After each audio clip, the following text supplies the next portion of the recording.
రాష్ట్రంలో శాంతి భద్రతలు లోపించాయనే చెప్పాలి. శాంతి భద్రతలు పూర్తిగా దిగజారిపోయాయి. ప్రశాంతంగా ఉన్నటువంటి రాయలసీమలో ఈ రోజున ఇలాంటి దాడులు, హింసా రాజకీయాలు స్టార్ట్ చేశారనే చెప్పాలి. ముఖ్యంగా ఈ టీడీపీ నాయకులు, అసలు ముఖ్యంగా ఈ కూటమి ప్రభుత్వం, ఈ టీడీపీ ఏదైతే ఉందో అదంతా కూడా జరిగిన ఎన్నికల్లో ప్రజల్ని మోసం చేసి గెలిచారు.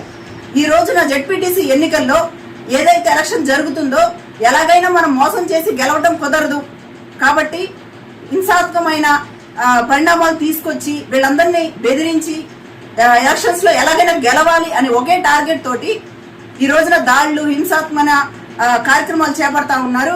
ముఖ్యంగా మొన్నటి జరిగినటువంటి గొప్పల హారిక గారు, ఆవిడ్ని ఒక బీసీ మహిళా నాయకురాల్ని దాడి చేయించారు. ఈ రోజున ప్రజా ప్రతినిధులు, ఒక హోదాలో ఉన్నటువంటి వాళ్ళని, ఒక బీసీ నాయకుల్ని మీరు ఈ రకంగా దాడులు చేయించడం ఎంతవరకు సమంజసం?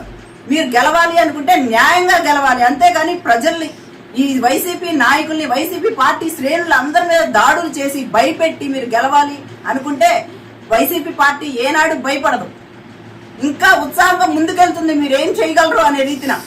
అంతేగాని మీరు ప్రజల్ని ఓట్లు అడుక్కొని సానుకూలంగా మీరు మంచి చేస్తే ప్రజలే ముందుకొచ్చి ఓటేస్తారు.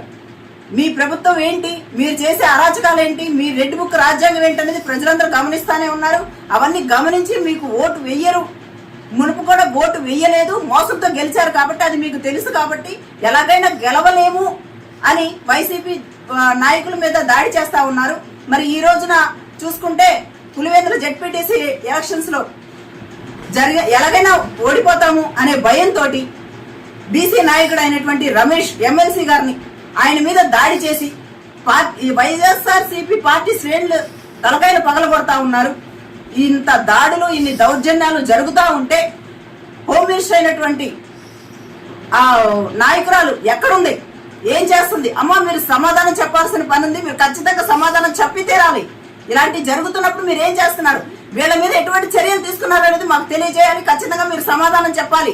ఎందుకనంటే ఈ రోజున ఇన్ని దాడులు జరుగుతూ ఉంటే ఎవరు ఈ మీద ఎటువంటి చర్యలు తీసుకోలేదు. ఆ రోజు ఉప్పాల హారిక గారి మీద దాడి జరిగితే ఈ రోజు వరకు కూడా దాడి చేసిన వాళ్ళ మీద ఎటువంటి చర్యలు తీసుకోలేదు. అలాగే రమేష్ గారి మీద దాడి చేశారు, వాళ్ళ మీద ఎటువంటి ఇంతవరకు చర్యలు తీసుకోలేదు. బీసీ నాయకుల మీద ఇలాంటి దాడులు జరిగిస్తా ఉన్నారు. మీరు ఖచ్చితంగా ప్రజాస్వామ్యబద్ధంగా జెడ్పీటీసీ ఎన్నికలు జరిగించాలని మేము డిమాండ్ చేస్తా ఉన్నాం.